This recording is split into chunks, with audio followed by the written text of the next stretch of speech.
बिस्मिल्लाहिर्रहमानिर्रहीम। अस्सलाम वालेकुम। आज 10 जून है और दिन है जुमे का। जो एमकेएम और पीपल्स पार्टी की डील है वो शहर कायद शहर कराची पर 2.5 करोड़ शहरियों पर कहर बनकर जो है वो उतरी है और एक नई मुसीबत और अजाब का आगाज़ हो गया है शहर कायद के लोगों के लिए, कराची के लोगों के लिए।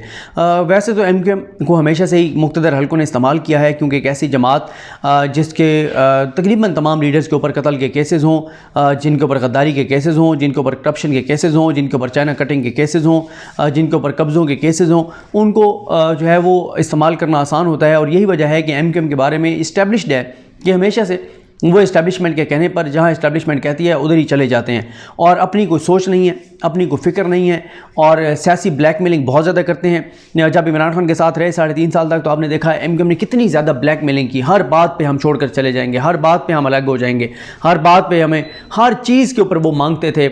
जब कोई बिल पास होना होता था एमकेएम की कोई ब्लैकमेलिंग शुरू हो जाती थी, हमें ये दे दो, हमें ये दे दो, हमें ये दे दो। और फिर अभी भी आप देख लें, अभी जब अदम एतमाद आई उसके बाद वो पहले जो है वो मांगते रहे चीज़ें उधर से भी इधर से भी। असल बात ये थी, मेरे कुछ दोस्तों से इख्तलाफ है इस बात पर। मेरे कुछ दोस्त कहते हैं कि अगर पीटीआई जो है इनको गवर्नर दे देती और एक और वजारत दे देती तो एमकेएम ना छोड़ कर जाती, लेकिन मेरा ख्याल है कि नहीं, एमकेएम को जहाँ से हुक्म दिया गया था एमकेएम ने जाना ही जाना था, एमकेएम ने नहीं रुकना था। ये सिर्फ एक अदाकारी थी, ड्रामेबाजी थी कि जी हमें कौन क्या देता है, इन्होंने लेना इधर से ही था जो कुछ इन्होंने लिया है। और फिर एक और चीज़ आप ये देखें कि अब एक तरफ तो ये कहते थे कि जनाब हम इमरान खान को इसलिए छोड़कर जा रहे हैं क्योंकि इमरान खान ने महंगाई बहुत कर दी है।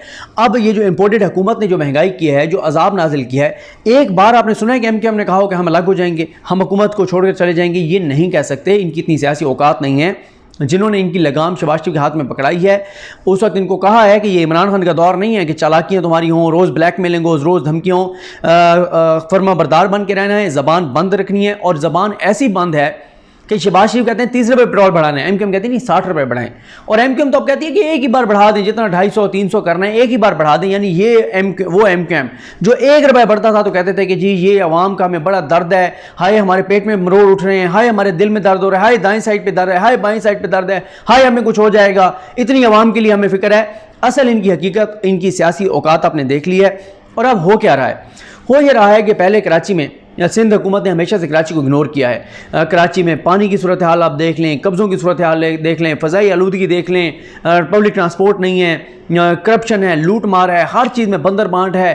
हमेशा पीपल्स पार्टी ने हमेशा कराची के साथ जुल्म किया है, ज़्यादती किया है, क्योंकि उन्हें पता है कि कराची वाले पीपल्स पार्टी को वोट नहीं देते। ज़ाहिर है जो भी पढ़ा लिखा शख्स होगा जो शऊर रखता है वो बड़ा मुश्किल है कि वो पीपल्स पार्टी को वोट दे, क्योंकि पीपल्स पार्टी ने जो सिंध के साथ, अंदरूनी सिंध के साथ कर दिया है, तो कौन ऐसा शख्स होगा जो ऐसी जमात को वोट देगा जो अंदरूनी सिंध की तरह के पूरे मुल्क को बनाना चाहे। यानी एमकेएम ने, ये पीपल्स पार्टी जब भी पंजाब में आती है और लॉन्ग मार्च करती है, मैं हमेशा कहता हूँ कि आप सिंध का कोई एक शहर तो बता देना।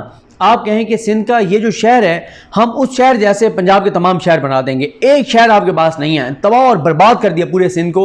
और यहाँ आके कहते हैं कि हमें जो है वो पंजाब भी दे दें। तो गो कि आप ये भीख मांग रहे हैं PMLN से कि 8-10 सीटों के ऊपर जो है वो आप उम्मीदवार खड़े ना करें ताकि हमें जो है वो सीटें मिल जाएँ। लेकिन अब हुआ क्या? पीपल्स पार्टी वहाँ पर थी लेकिन एमकेएम अपोजिशन में थी, सिंध में PTI अपोजिशन में थी और उसका यह है कि दबाव था। काफ़ी हद तक चीज़ें जो है वो मुश्किल हो गई थी पीपल्स पार्टी के लिए। करप्शन लूट मार वो कर रहे थे लेकिन उस दीदे दलेरी के साथ नहीं कर रहे थे, 2 नंबरियाँ कर रहे थे, उस तरह से नहीं कर रहे थे, एक दबाव था। और आप ये देखें वफाकी हुकूमत, हालांकि 18वीं तरमीम के बाद सब कुछ सूबे के हाथ में, उसके बावजूद वफाकी हुकूमत जो है वो भरपूर अंदाज से कराची के अंदर काम करवा रही थी। वो भरपूर अंदाज से कराची के अंदर तरक्याती काम हो, फ्लाई ओवर्स हों, सड़कें हों, बहुत कुछ, बसों का मनसूबा ये करवा रही थी। लेकिन एमकेएम ने अब जो इनके साथ डील की, 2 माह से ज़्यादा हो गए, 21 पॉइंट्स के ऊपर डील की थी, एक नुक्ता पूरा नहीं हुआ, एक पॉइंट पर अमल नहीं हुआ। इनका उन्होंने देना था, इनको गवर्नर देना था, उसके ऊपर भी अच्छा वो तो चले इनकी ज़ात का है ना। पहले कहते थे हमने कोई ओहदे नहीं लेने, हम पाकिस्तान के लिए जा रहे हैं। पाकिस्तान के लिए जा रहे थे तो गवर्नर किस बात का आप ले रहे थे? गवर्नर ने नसरीन जलील का नाम दिया।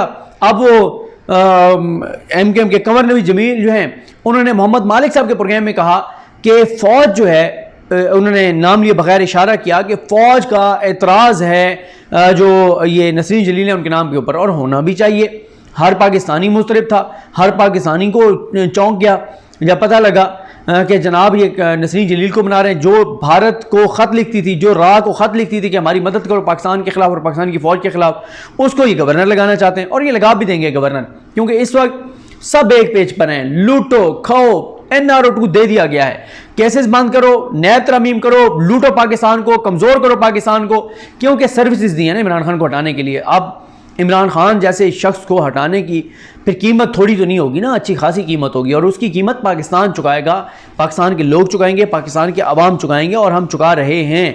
आप देख रहे हैं सूरत हाल, इक़्तिसादी सर्वे आया, उसमें आपने देख लिया है कि हर चीज़ जो मेन आपके सेक्टर्स थे वो आगे जा रहे थे, लेकिन इमरान खान को हटा दिया गया। ठीक है, पाकिस्तान हार जाएगा, कोई मसला नहीं, किसी की अनाज जीत जाएगी, किसी की ज़िद जीत जाएगी, किसी का मफाद जीत जाएगा, वो जीत जाएगा कोई ना कोई, लेकिन पाकिस्तान और पाकिस्तानी हारेंगे। अब MKM ने 21 पॉइंट्स के ऊपर डील की, बाजार ये दिखाया कि देखें जी अवाम के लिए हमने किया है। एक चीज़ बता दें, इन 2 महीनों में MKM की पीपल्स पार्टी से डील की वजह से कोई एक चीज़ पाकिस्तान को मिली हो, कराची वालों को मिली हो, बल्कि MKM की वजह से, MKM इस हुकूमत को लाने में इक़्तिदार में शामिल थी, MKM की वजह से पूरा पाकिस्तान भुगत रहा है, और सबसे ज़्यादा कराची वाले भुगत रहे हैं। कराची में लोड शेडिंग 15 घंटे की हो गई है, 10 12 15 घंटे की। एक बार आपने बयान सुना है MKM का? सिंध में, ये सिंध में चलें, सिंध में तो इनका बनता है ना कि सिंध में की बात करें।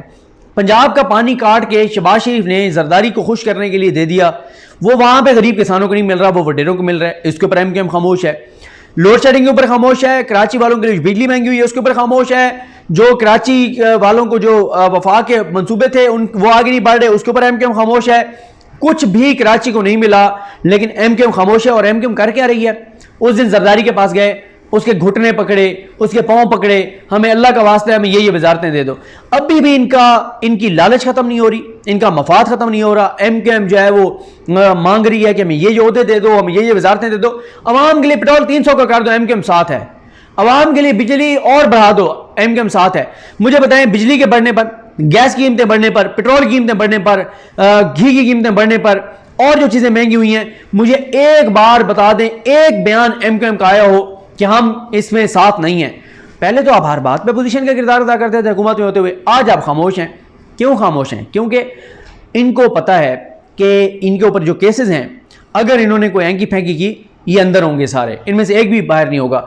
दूसरा, इनको अब ये पता है कि इस वक्त ये स्नैच पर पहुंच गई है MKM कि अगर इस्टेब्लिशमेंट ने किरदार ना किया, अगर इस्टेब्लिशमेंट ने धांधली ना की, अगर इस्टेब्लिशमेंट ने धांधली ना कराई, अगर इस्टेब्लिशमेंट ने ठप्पे ना लगवाए, अगर उन्होंने डब्बे ना भरवाए, अगर मुर्दा लोगों के वोट ना पड़वाए, 1% भी चांस नहीं है कि MKM एक सीट भी कराची से निकाल जाए। क्योंकि मैं ये इधर का नहीं कह रहा, हमारे साउथ के में बहुत सारे लोग जो लोटे हैं वो शायद अभी जीत जाएं।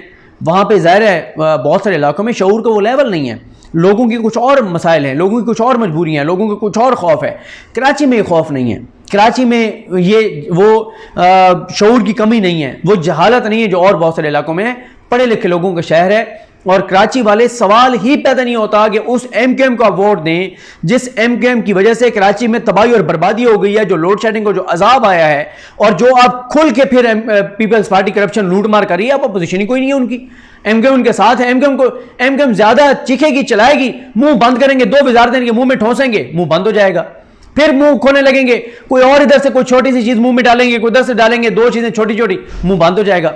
लेकिन नुकसान कराची वालों का हो रहा है, हर चीज़ तबाही और बर्बादी की तरफ जा रही है। माफियाज दोबारा स्ट्रांग हो रहे हैं, और दोबारा आप देखेंगे ये भत्ते शत्ते शुरू हो जाएंगे, किसी हद तक हो भी गए हैं। और दोबारा आप देखेंगे कराची में बोरीबंद लाशें, दोबारा अल्ताफ हुसैन की वापसी। क्योंकि एक बात की तो अब ये तय हो गया ना कि कराची में अगर PTI को हराना है, इमरान खान को हराना है, तो MKM, PSP, पीपल्स पार्टी, नून लीग, मौलाना, इन पांचों को मिलकर इलेक्शन लड़ना पड़ेगा। ये मिलकर इलेक्शन लड़ेंगे तो ये इमरान खान को हरा सकते हैं। अगर ये पांचों मिलकर नहीं इलेक्शन लड़ेंगे, इमरान खान को नहीं हरा सकते। तो ये सूरत हाल है। दोबारा टैंकर माफिया एक्टिव हो गया है, वो जो पानी के मंसूबे थे कोई पता नहीं है क्या हो रहा है, क्योंकि अब पीपल्स पार्टी का खौफ खत्म हो गया है। और खौफ इसलिए खत्म हो गया कि उनको गारंटी दी गई है कि MKM आपको नहीं छोड़ के जाएगी, आपने परेशान नहीं होना, आप जो मर्जी मुल्क के साथ करें, MKM नहीं, बस इनको आपने हिस्सा बकदर जुस्सा, बल्कि हिस्सा बकदर जुस्सा भी नहीं मिलेगा, और सियासी औकात से बढ़ के आपने इनको देते रहना है। जब ये बोलने लगे एक और वजारत दे दें, जब कोई इनका चूचना सामने आए, हमें बताना है, हम इनकी चितौल करेंगे और इनको चुप करवाएंगे, इस खबरदार चुप हो जो, मुंह नहीं खोलना। तो ये वो कीमत है लोड शेडिंग, बिजली कीमत में इजाफा, बद इंतजामी, वफाक के मनसूबों का रुकना, जो मुआहदे हुए वो उसको आगे ना बढ़ना, करप्शन लूट मार में इजाफा होना, माफियाज का दोबारा एक्टिव होना, भत्तों का दोबारा शुरू होना, ये वो कीमत है जो कराची वाले अदा कर रहे हैं एमक्यूएम और पीपल्स पार्टी की डील की। और मैं आपको बता रहा हूँ, एमक्यूएम जाके पीपल्स पार्टी को ये नहीं कह रहे कि अवाम के लिए क्या कर रहे हो, वो जा कह रहे हैं वो हमें जी सिंध में भी एडजस्ट करें ना, सिंध हुकूमत में भी हमें कोई वजारतें दे देना, हमें कोई ओहदे दे दें। ये सूरत हाल है। तो ये ज़रा एजुकेट करना ज़रूरी है लोगों को, ताकि लोग याद रखें, क्योंकि अभी 2 ज़िमनी इलेक्शन होंगे। पहले एक एमक्यूएम के जो एमएनए जिनकी डेथ हुई थी उनके हल्के में एक ज़िमनी इलेक्शन आ रहा है, और एक अब ज़ाहिर है अल्लाह ताला उनकी मग़फ़िरत करे, अल्लाह ताला उनके दर्जात बुलंद करे, डॉक्टर आमिर लियाकत हुसैन साहब, उनके हल्के में भी अब इलेक्शन होगा। तो कराची में 2 ज़िमनी इंतखाबात आगे आ रहे हैं। तो कराची वाले जो है वो उम्मीद काफ़ी है कि कराची वाले कोई मेहरबानी करेंगे और जिसको भी वोट दें, लेकिन इनको कम अज़ कम ना दें जिन्होंने हमेशा जो है वो लोगों के हकूक़ का नाम लेके और सौदेबाजी की है, कराची वालों को बेचा है, कराची वालों के हकूक़ बेचे हैं, कराची वालों के वोट बेचे हैं, कराची वालों का मैंडेट बेचा है। और किसके लिए? कराची वालों के लिए नहीं, अवाम के लिए नहीं, अपनी ज़ात के लिए, अपने मफाद के लिए। तो ये सूरत हाल है। बहरहाल देखते हैं चीज़ें किस तरफ जाती हैं। मुझे अपनी दुआ में याद रखें। अल्लाह करीम हम सब का हामी नासरो। अल्लाह हाफ़िज़।